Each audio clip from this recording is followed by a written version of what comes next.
पर ईमान ले आए, आप इसे माने।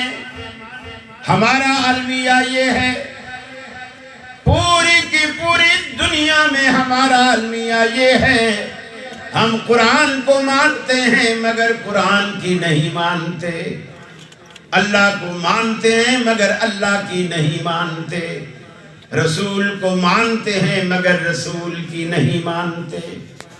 अल्लाह को भी मानो, अल्लाह की बात भी मानो, कुरान को भी मानो, कुरान की बात भी मानो, रसूल को भी मानो, रसूल की बातें भी मानो। जब तक हमारा ईमान मुकम्मल नहीं होता, कुरान का पहला हक है कि कुरान पर ईमान लाओ। दूसरा हक कुरान पाक का ये है कि आप इसे पढ़ो, तिलावत करो। और तीसरा हक कुरान पाक का हम पर ये है कि इस पे अमल करो।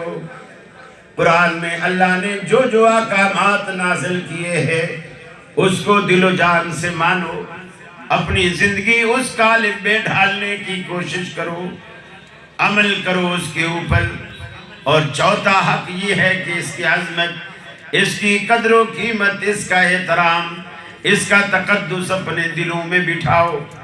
एहतराम होना चाहिए, और एहतराम की ये शक्ल नहीं कि बस गिलाफ रेशमी चढ़ाओ, इत्र लगा लो, खुशबू लगा लो, फिर घर में ऊंचा रखो।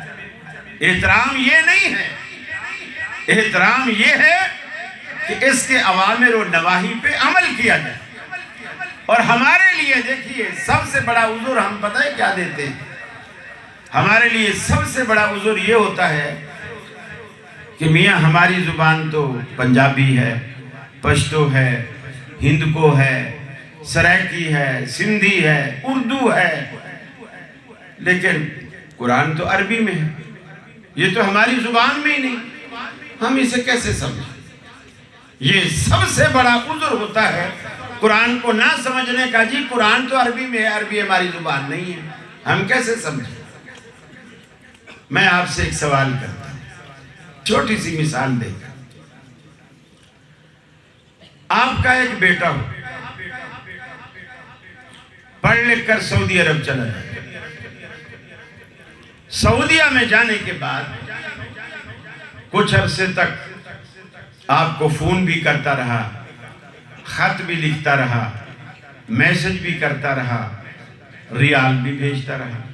आप बड़े खुश हैं, बेगम भी खुश है, यानी बच्चे की वालिदा भी खुश है, अब्बा भी खुश है। रियाल आ रहे हैं, इधर आते हैं, जब पैसों में कन्वर्ट होते हैं तो काफी बढ़ जाते हैं। फिर यकायक ऐसा हुआ, रियाल आना बंद हो, फोन आना भी बंद हो, मैसेजेस आना भी बंद हो। साल गुजर गए, उसके यार दोस्तों से भी पता किया तो वो भी यही कहते हैं कि 1 साल पहले हमें मिले थे, फिर तो हमें मिले ही नहीं, जहां पहले रहते थे वो जगह भी छोड़ गए।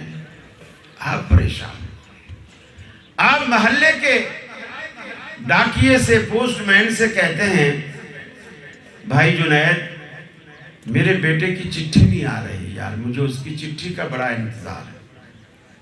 वो कहता है भाई साहब आप फिक्र ना करें, मेरा तो काम ही चिट्ठी पहुंचाना है, जैसे चिट्ठी आएगी मैं सीधा आपके दरवाजे पर लाऊंगा। 1 डेढ़ साल के बाद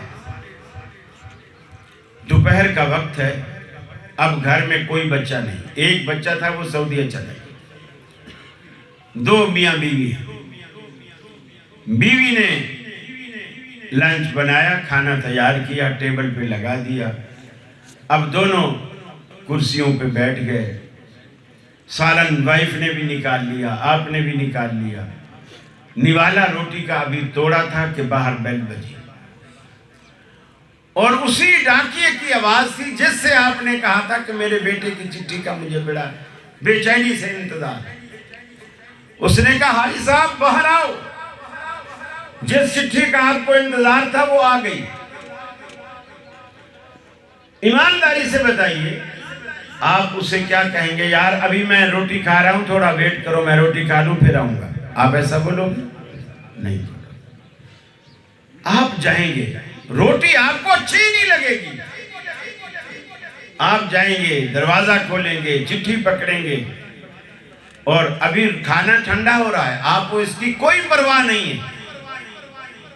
आपने लिफाफा खोल लिया और लिफाफा जब निकाला तो खत अरबी में लिखा। बच्चा चूंकि सऊदी अरब में था, खत अरबी में।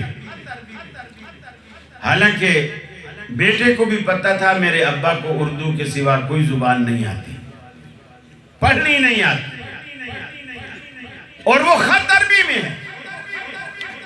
अब ईमानदारी से बताइए, आप बेगम से बोलेंगे कि इस कम वक्त ने अरबी में खत लिख मारा है, उसे पता है अब्बा अरबी नहीं पढ़ सकता, जा इसे तंदूर में डाल दे, चूल्हे में डाल दे, आप ऐसा बोलेंगे? क्या करेंगे? क्या करेंगे? संभाल के चमड़े में बंद करके, चांदी की डब्बी में बंद करके गले में लटकाएंगे? क्या करेंगे?